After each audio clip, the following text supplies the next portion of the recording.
You're watching Chris and the Donnas.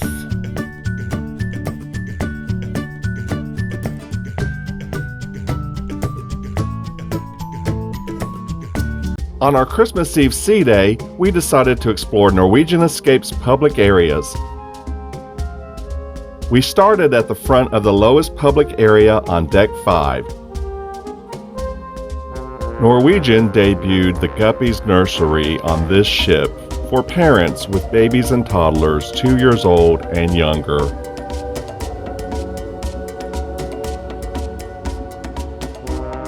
Next door was the Splash Academy, where children from age 3 to 12 could enjoy age-appropriate activities. But with very few children on board, we did not see anybody in the hallway outside of the academy or nursery.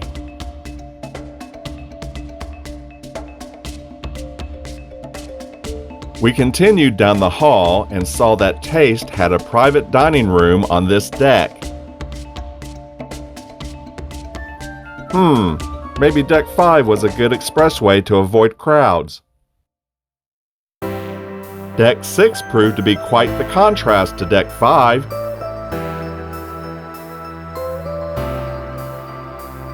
Mix Bar offered pre- and post-dinner cocktails for mingling diners of taste, one of the main dining rooms to the right, and Savor, another main dining room to the left.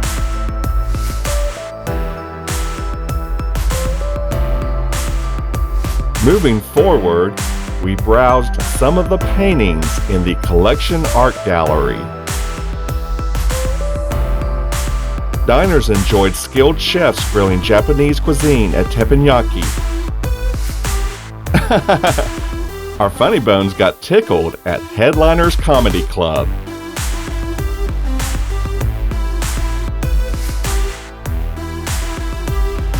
Ooh la la! There was French cuisine at Le Bistro.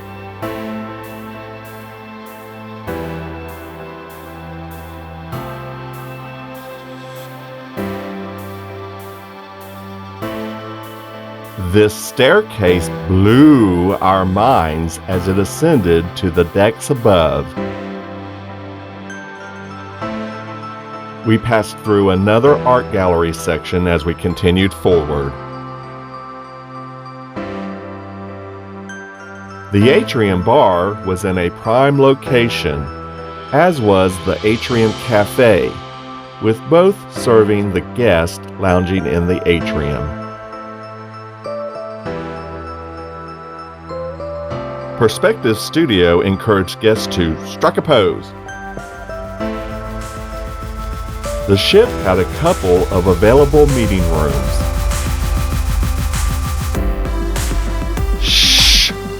We had to use our inside voices in the library.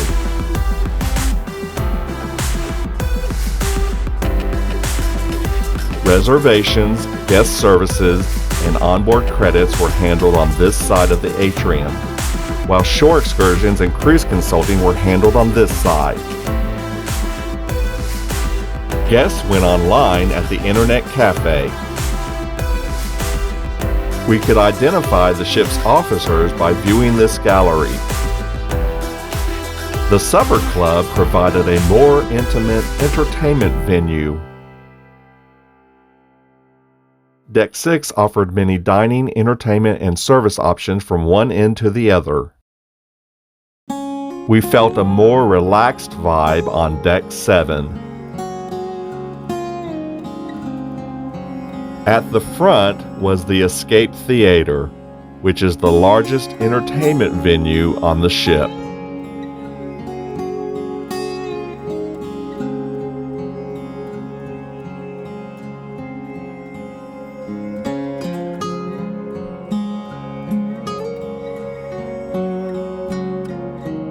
O'Sheehan's games section was quite extensive for an Irish pub.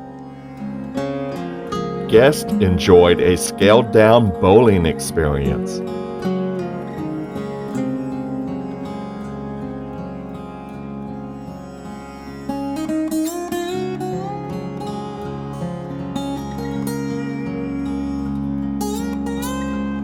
We felt like kids again playing the carnival-style games.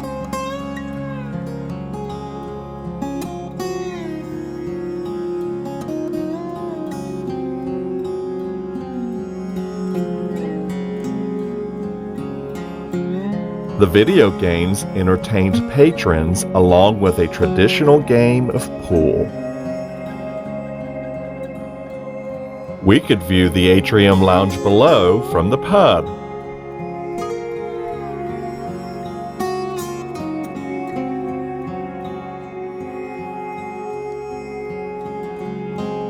As we continued strolling through the pub, we came across more games.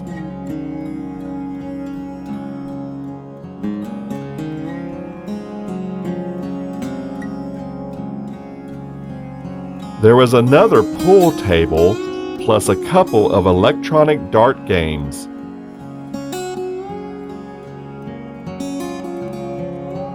The bar was next to the games section.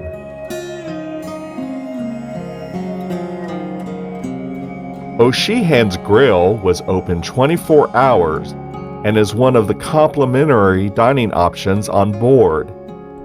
If you asked us if we liked it, we would say, aye.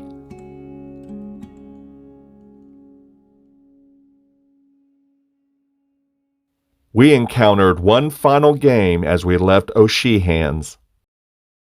Seeing a few slot machines let us know that we were entering the casino. Deck 7 gave us the mid-level view of the LED chandelier.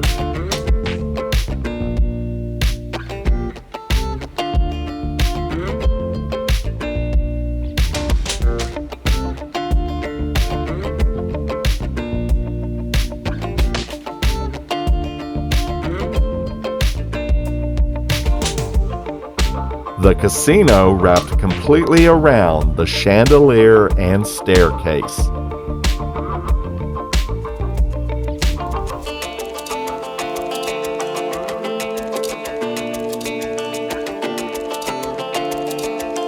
We did not do private high-limit gaming in this VIP room. We cashed out and made change a few times at the cashier. But we did not belong to the Players Club, because we ain't no players.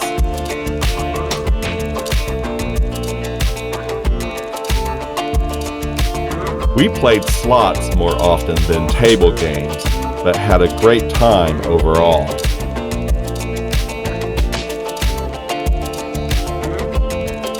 The nearby Skyline Bar served drinks to guests trying out their luck in the casino. In the aft of Deck 7 was the Manhattan Room, which is the largest main dining room. Before leaving Deck 7, I decided to check out the promenade on my own. Apparently, the Escape Promenade catered more to the crew than to guests, so maybe I should call it the Crew Promenade. This was my view from aft to starboard, and the Crew Promenade proved to be more functional than fashionable. Guests in the Manhattan Room had windows with views of the Crew Promenade.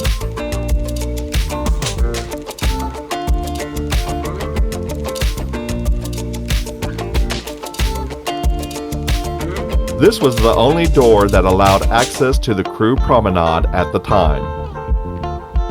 The presence of lifeboats dominated the Crew Promenade.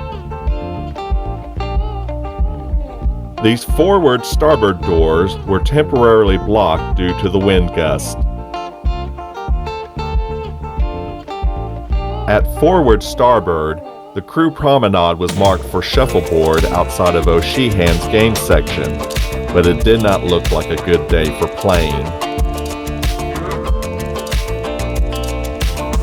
I was at the end of the line, so I guess I needed to turn around.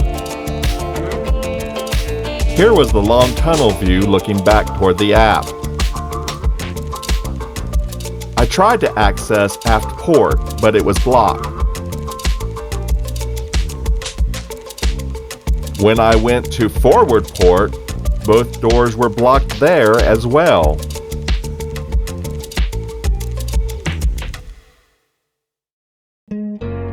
Deck 8 was for eating, drinking, smoking, and shopping. This was the direction to the Waterfront, or guest starboard promenade. Food Republic allowed guests to enjoy food from around the world.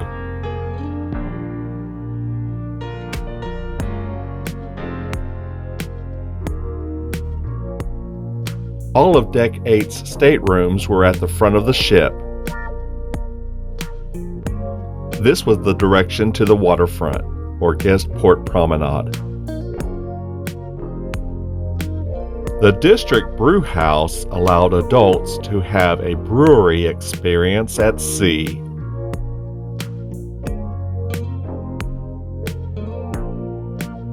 Mamma mia! La Cucina was a nicer Italian restaurante.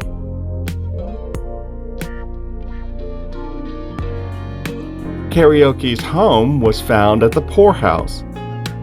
And I will always... Just kidding. The Tobacco Road Liquor Bar was smoking. I'm not gonna swing from this chandelier.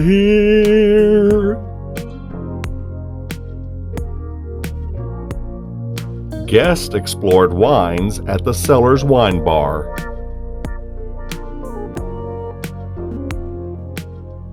Bayamo by Ocean Blue was the place for seafood lovers.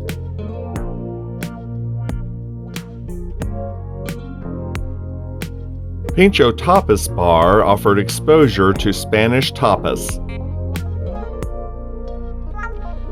Nearby was the Sugarcane Mojito Bar. Shoppers of trade winds visited Tide's Boutique for jewelry, watches, and sunglasses, with significant price savings and the benefit of being tax and duty-free.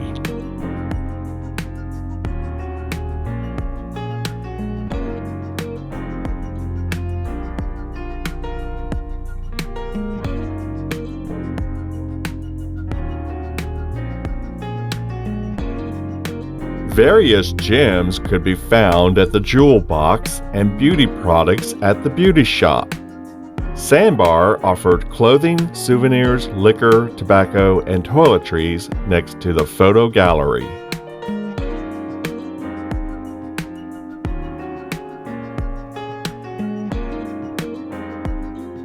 The bake shop satisfied shoppers' sweet tooths.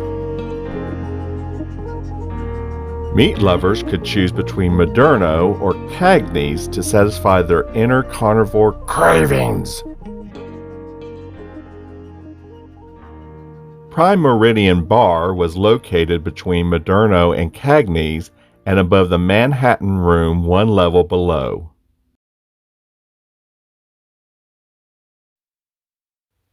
Unlike the crew promenade one deck below, the Waterfront or guest promenade wrapped around the aft of the ship on Deck 8.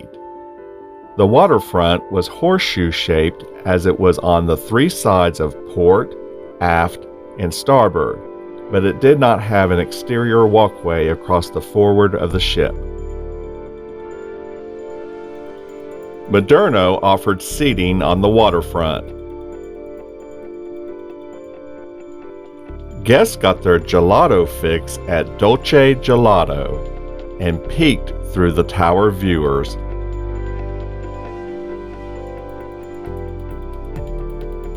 Outdoor seating was available for Bayamo by Ocean Blue and Pincho Tapas Bar.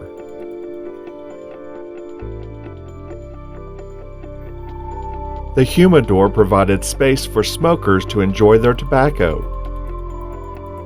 The poorhouse had the last waterfront seating on starboard. The forward starboard waterfront ended at the Food Republic window. The forward port waterfront ended at the District Brewhouse window.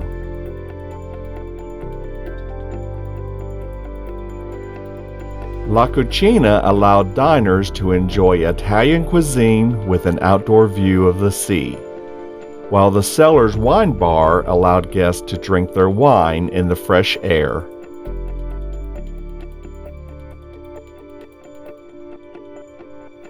Even trade winds made it possible for shoppers to step outside and enjoy the waterfront. Cagney's provided the last waterfront seating on port. Deck 8 was clearly consumer-driven with its options. The only public area on Deck 11 was the studio lounge for guests in studio staterooms.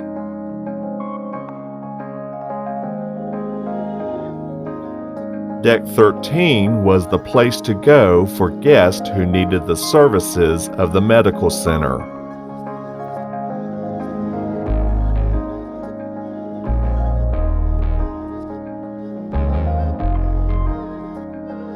The next level, dominated by public areas, was Deck 16. Guests cared for their bodies at the front of the ship.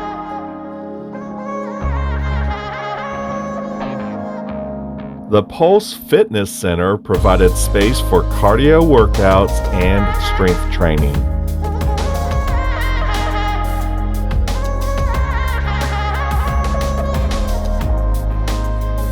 There was a barber shop if we needed haircuts, or we could have pampered ourselves at the Mandara Spa and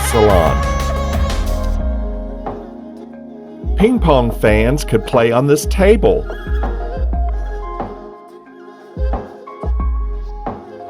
Guests relaxed on the sun deck and in the pool and hot tubs.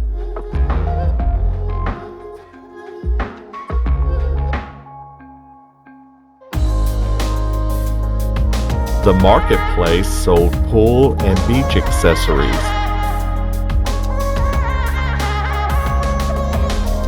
The variety of water slides kept guests entertained.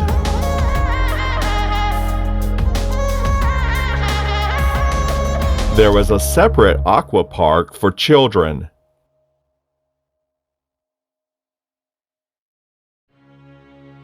The Garden Cafe occupied the aft of Deck 16, and they decorated for Christmas. There were multiple beverage stations to replenish drinks.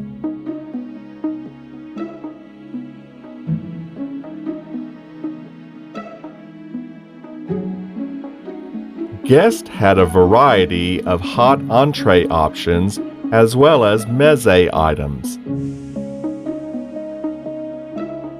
We could eat soups and bread and get all fat and sassy. Wine could easily be refilled. Oh, Christmas tree, oh, Christmas tree. The Garden Cafe was ready for guests' sweet tooths and had the dessert and ice cream covered.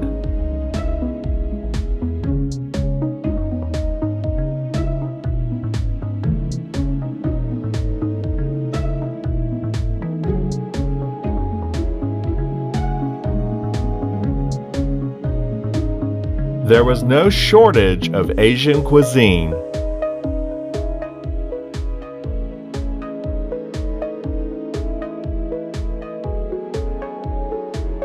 We could have a piece of burger so our hunger would just go away. Or maybe a slice of pizza with toppings. The Indian cuisine gave guests some spicy options. There was plenty of available seating in the cafe. Guests could select cheese and cold cuts or make a salad at the salad bar.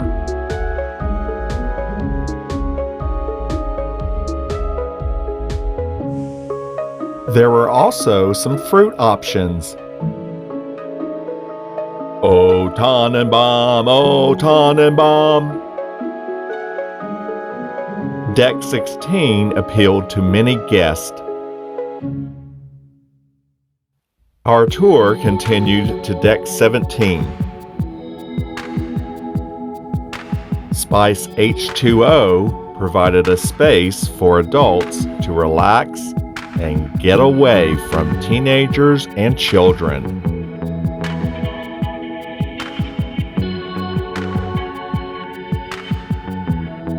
The water grotto was one of the cooler attractions on the ship.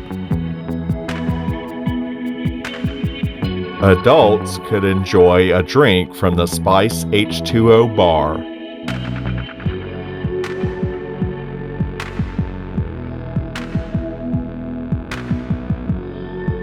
The restrooms were close by, so guests could remain in Spice H2O.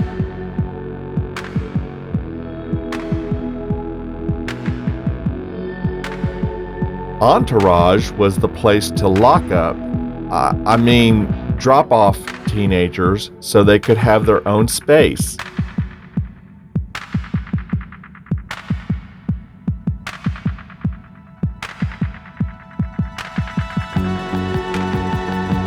Next door was the video arcade, which included a wide variety of games to keep teenagers, children, and maybe even a few adults entertained.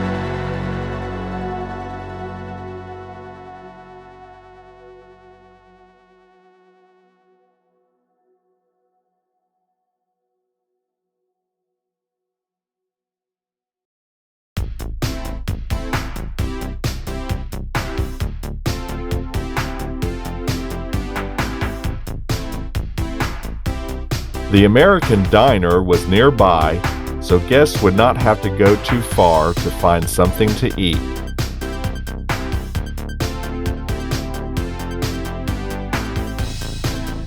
The jogging track warned of runners passing by the diner.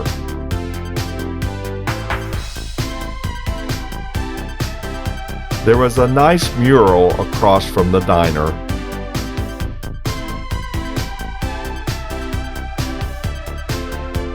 This was a nice spot for a photo with the NCL brand. From starboard, I could see the variety of recreation options available in the upper levels of the ship, as well as chases for lounging on the current deck.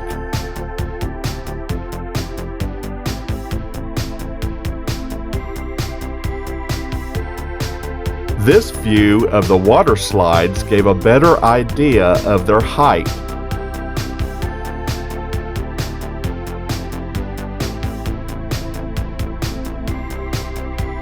On port, I had another view of the available recreation options.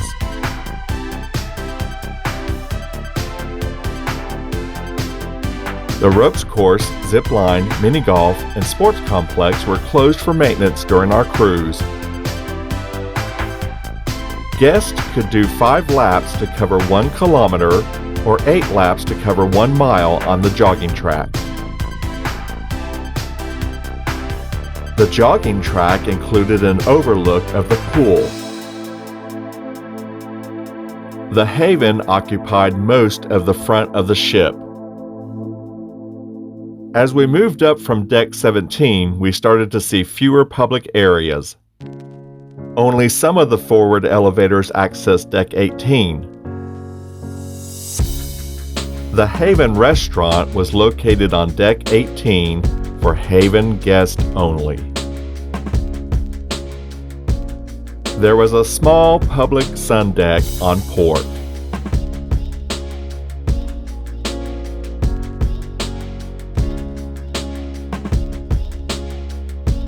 Only one forward elevator accessed Deck 19 from the interior.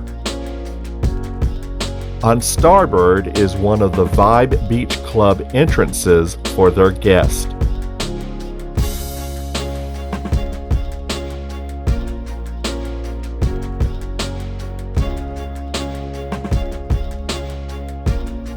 Deck 19 provided this view of the pool and aft of the ship.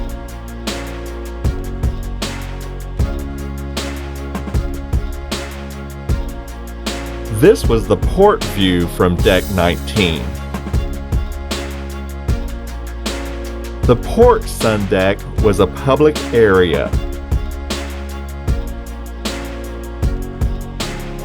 This was the main entrance to the Vibe Beach Club.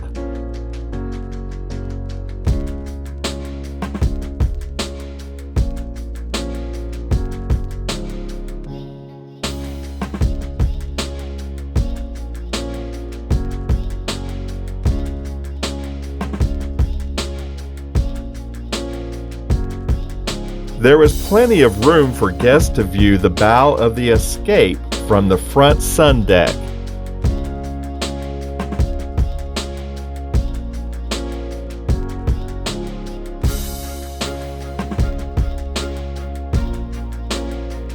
These steps led up to the uppermost sun deck. From this deck, you can see into the Vibe Beach Club.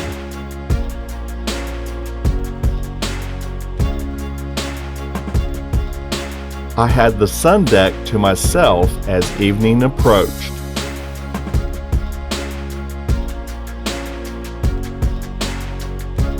Deck 20 provided a slightly more elevated view of the pool and aft of the ship. It was nice to finish my exploration of Norwegian Escape's public areas with a sunset.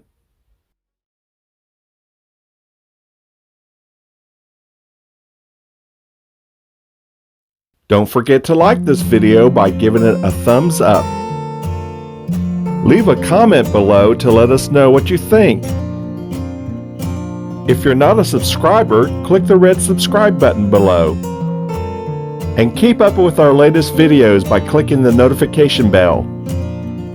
Thank you for watching. Be sure to check out these other videos, and we'll see you next time.